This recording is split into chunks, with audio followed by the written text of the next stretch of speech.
The Selfish Path to Romance. Download Chapter 1 for free at drkenner.com and at amazon.com.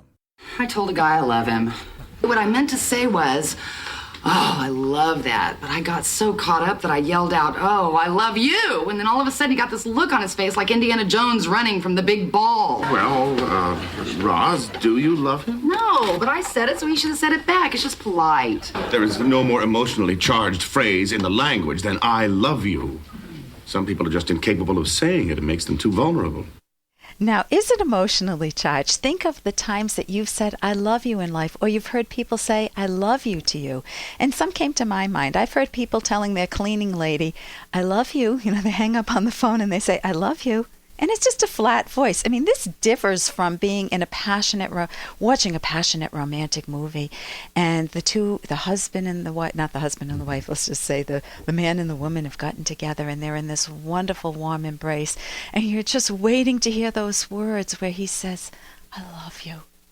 I love you. And she would return the words. And it's one of those high points in one's life, just seeing those moments, those treasured moments, or experiencing them in your own life. Now let's contrast that to somebody receiving an award, you know, getting an Emmy or something, and say, I love you all. Or maybe an award at Toastmasters. I love all of you. And the person doesn't even know you. It's a new member. It's meaningless. It just reduces the phrase to mincemeat. Many of us say it to our kids. We say to our kids, I love you. Translate that. That means, hey, I got to interrupt this because we've got to pay some bills. 30 seconds, that's it. A very quick ad, and then Ellen will be back. Romance. Ugh, I wish guys knew more about what we want from a relationship. Boy, I wish I knew more about what I want. Where's that ad I saw? Here it is. The Selfish Path to Romance. A serious romance guidebook. Download Chapter 1 for free at selfishromance.com and buy it at amazon.com. The Selfish Path to Romance. That is interesting. Many of us say it to our kids. We say to our kids, I love you. Translate that. That means, do you love me? I'm feeling needy right now and I need a hug. Can you just say I love you? You want your kids to answer. If they say, yeah, Ma, you feel betrayed. Well, there was a little article in Good Housekeeping by Joy Behar. She says it's called Joy to the World. She says, when did I love you become the only acceptable way to end a conversation? It's gotten to the point where those 3 words, I love you, have replaced goodbye. I overhear phone conversations that go something like this. Okay, I'll pick up a quart of milk. I love you. Or, I think I ate a bad piece of fish. I love you. We get it already. Let's not relegate I love you to the same category as have a nice day. And she ends it by saying the words I love you should be savored and saved and savored to maintain their importance. And then, of course, she has to end it by the way, I love you all. And here's a little more from Dr. Kenner. Right before the break, a woman had asked me, how does she deal with her feelings of feeling terrible and anxious? She wants some advice on how to deal with that. Well, first you can go to my website, drkenner.com.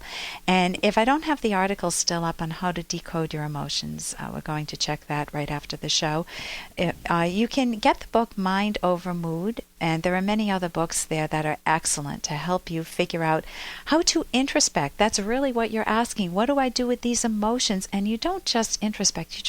You don't just look inwardly and figure out the details, the specifics of what's going on under the hood of your mind, not the hood of a car, but under the hood of your mind. You want to then prepare proper action. You want to figure out what to do, what choices to make that can better your life and get you out of that anxious mode or that feeling terrible, guilty, sad, angry, ashamed. So in decoding emotions, I had mentioned earlier that when you say, I'm just feeling really bummed out and I don't know why. I don't know why is the starting point. You then say, what is it I don't know? Why might I be bummed out? When did it first start?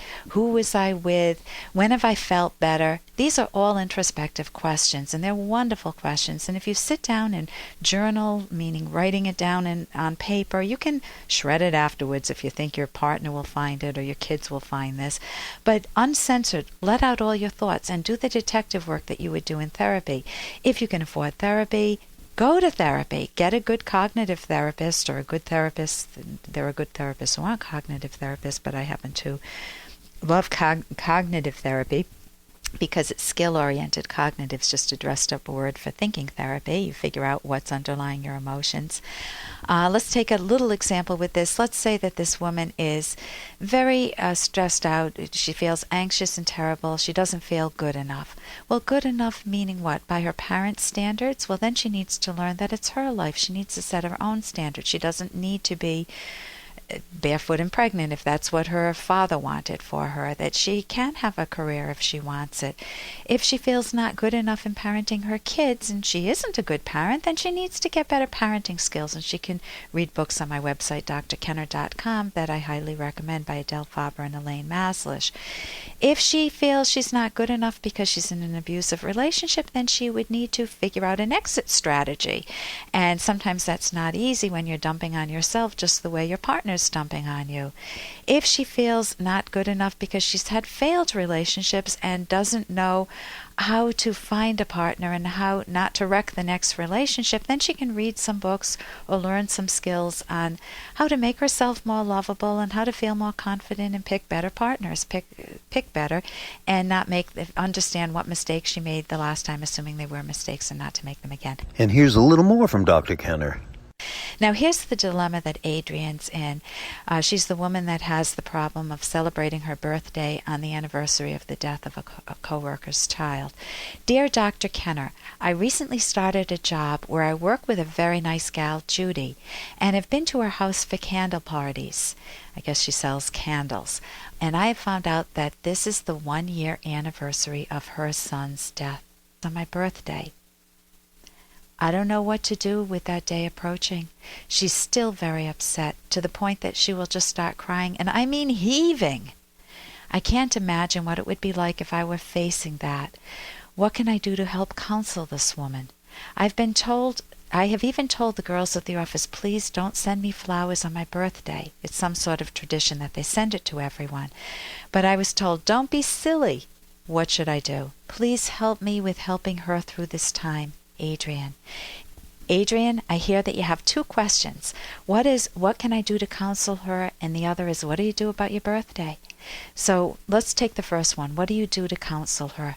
I would say be absolutely true to yourself. If you feel really close to her, like a best friend connection, sometimes we feel that way with someone that we've met, then you can offer her a shoulder to lean on. You can say, Judy, if you need to talk to anybody about what you're going through, give me a call. I don't think I'll ever understand the intensity of the loss of a child, of the pain you're going through, but I'll be there to keep you company. And I would add the following statement. If I find it's too much for me, Judy, I'll let you know, and maybe that's an issue for therapy, because I don't want to pretend I'm your therapist. I don't have those skills. Now, if that's not your relationship with her, and you've got kids and a husband and friends of your own, and you don't want to enmesh your life with this coworker, you'll go to her candle parties, but you want to be cordial to her at work, then keep your boundaries. Do not give her that offer, because if she starts to lean on you, she'll sense that you really didn't mean it, and you'll feel friction all the time. She'll know that don't try to sacrifice yourself. She'll know that you're not fully tuned in. If she prefers privacy, she just says, no, this is something I want to deal with on your own, then don't keep intruding with questions. Are you sure you're doing okay? Tell me what it's like to have lost a son. If she doesn't want to talk about it with you or at work, just respect that.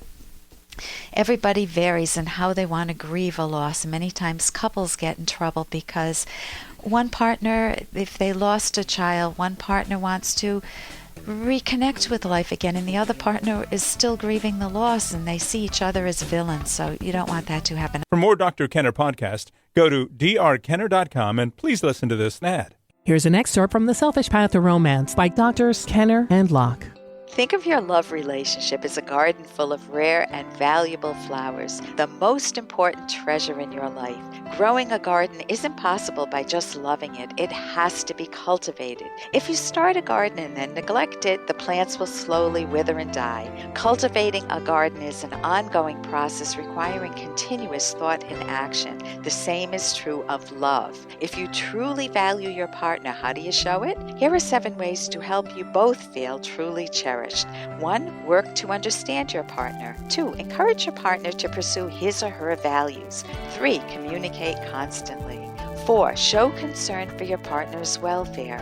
5. Show generosity. 6. Make decisions together. And 7. Respect your partner's need for private time. You can download Chapter 1 for free at drkenner.com, and you can buy the book at amazon.com.